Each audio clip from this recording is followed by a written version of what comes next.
let's talk about how to put the intermittent back into intermittent fasting. See, I get DM'd and emailed every single day from people who have done so well with intermittent fasting. Let's say they've been doing the OMAD diet, the 1 meal a day diet, fasting for 23 hours, taking in all the calories within a 1 hour eating window. They've done it for 6 months. They lost about 25, 30 pounds and they're thrilled.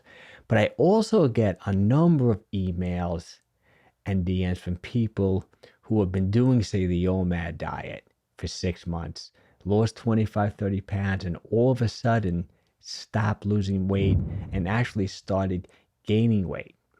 I get a reasonable amount of emails like that as well.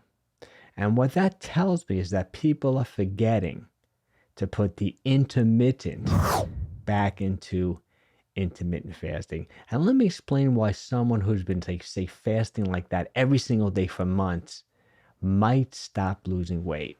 See, whenever you lose weight, there's something called metabolic adaptation, meaning that when you're smaller and you've lost weight, your metabolism slows down. Because just think, you don't need as many calories to survive. It's actually a good thing. But when you aggressively restrict calories for an extended period of time, say you're doing the OMAD diet, or say you're even doing like an 18-6, where you're fasting for 18 hours, taking in all your calories with just a 6-hour eating window, and you're like aggressively restricting calories, you can over-exaggerate the metabolic adaptation and wind up like really slowing down your metabolism, right?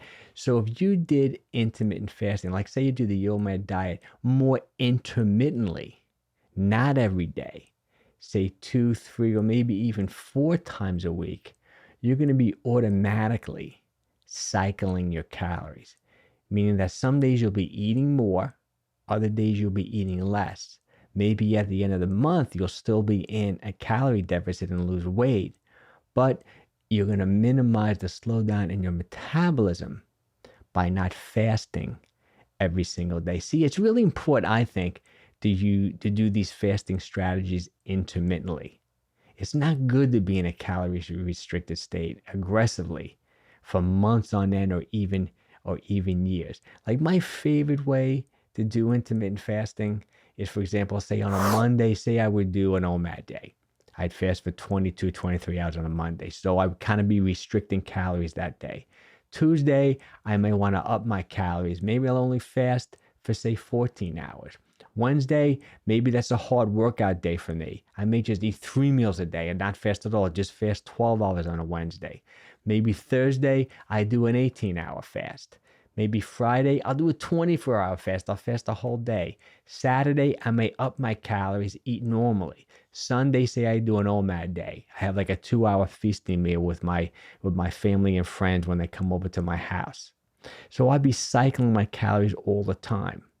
It's going to help you, in my opinion, permanently keep the weight off. It's a good long-term strategy. See, most people forget the intermittent part of intermittent fasting. But if you like do an OMAD diet every day, or you do like a 16-8 every day, people call that time restricted eating. See, that can work, but you have to really make an effort to eat enough food.